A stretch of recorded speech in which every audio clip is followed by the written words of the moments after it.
Hey there, it's great to see you again. My name is Jason Dykstra from theycallmedad.ca, and we got another episode for you today. But first, I gotta blow out the driveway. If you're ever down on Water Street, look for my light, I'll leave it on for you. I'm here for you. If you're tired of your dramatic life, take a breath, dry your Alright, eyes, driveway it's is true. done. So now we can really get I'm into it. here for you. Let's go inside. It's a little cold out here, isn't it? Let's do it. I'll be here. Back inside and ready for this. So one of the things I want to talk just a little bit about is Bell Let's Talk Day, raising awareness about mental health and some of the stigma that still surrounds it. And I don't think that just one day is really good enough for this, that we need to be consciously aware of this in our day-to-day lives. You know, for a lot of years, I thought about going to a counselor. I thought about going to a therapist. And I thought about it, especially when I was working in the mental health field, working with developmental disabilities, mental health, at-risk youth, and homeless shelters, that kind of thing. I thought about it when I started my own business, doing conflict, leadership development work, some of these like stressful kind of situations. I thought about going to see a counselor. I thought about going to see a therapist, and I just never did. I just never reached out and made an appointment. I was a little frightened and a little worried about what people were going to think if they heard that I was going to see a counselor, if they heard I was getting some of that extra help, that they would think that I was weak, that I wasn't even able to take care of myself. So if I couldn't even take care of myself, how could I take care of other people? And then we had our son, Ezra, and the situation just kind of, it shifted for me. I was no longer concerned about what are people going to actually think of me. It became more of a necessity, something that I had to do, to reach out and to get some of that extra help. But even then, at first, I didn't think I actually needed any help. I thought I had complete control over the situation, a situation where I had zero control in.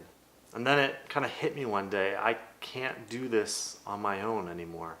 I need some help, because I'm not going to be able to be there for my family, my friends, my clients. I'm not going to be able to be the best person that I can actually be if I don't get some of my own stuff together. So I called a counselor. It's been one of the single greatest things that I've done. And so for over the last 2 years, every single month, I bring my butt into the counselor's office and sit down and just have a conversation about what are some of the things that are going on for me. What are some of my thoughts? What are some of my behaviors? What are some of the things that I'm struggling with or that I could use some guidance around? What are some of the questions that I have? What are some of the questions that they're going to ask me that sees through some of my own BS, so that I can start to really kind of dig into it and dive deeper into it, so that I get to know myself better, so that I can become a better person, so that I can be really, the best that I can be. And I'm not going to lie to you, sometimes it sucks. It's hard to be vulnerable. It's hard to sit down and look at your own stuff. It's hard to bring yourself to go to that office to get help, to admit that I can't do all of this on my own. And here's the realization. We can't do it all on our own. We can't. That's just part of it. We're meant for community. We're meant to be in relationship with other people. And if other people have some of those different skills or talents to be able to help us, then let's do that. And we've come really far when it comes to stigma. We've come quite far, especially here in North America and Canada specifically. But then we see things like the Gillette commercial that comes out, and we see the backlash against it of we're fine, we're men, we're good. Why go pick on somebody else? We're fine. There's nothing wrong with us. And then we see that the stigma is still there, just loud and strong. Because it's those types of reactions that further drive that kind of stigma. Therapy is for the weak. It's for those people that don't have their stuff all figured out. But me, no, I got all my stuff together. Here's the reality, guys. We don't. Nobody does. One of the realizations that I've had over the last 2 years is that it's not actually a weakness going to get help. It's not a weakness or some sort of character defect. Going and getting help actually makes us stronger. It's tough to sit there and to talk about what's going on inside you. It's tough to sit there and to acknowledge some of those different feelings that are bubbling up to the surface. It's one of the toughest things that you can do. And so it's not a weakness, it's not a character defect. We all have this. And it's actually where we derive some of our strength from. If you've been thinking about getting help, if you have a job that you constantly work in high stress situations, I'm thinking about first responders and hospital staff and social service and people in the conflict field, do yourself a favor and go get some help. Know that you have a supporter here.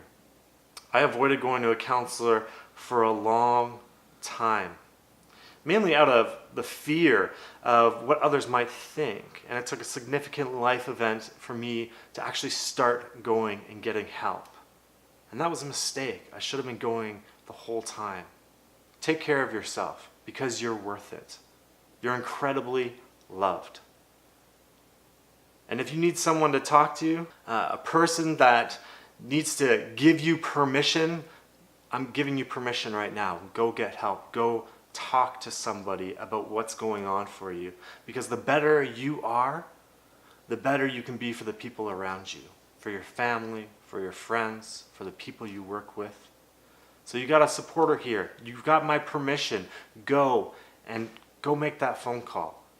It's going to be tough, but you're worth it.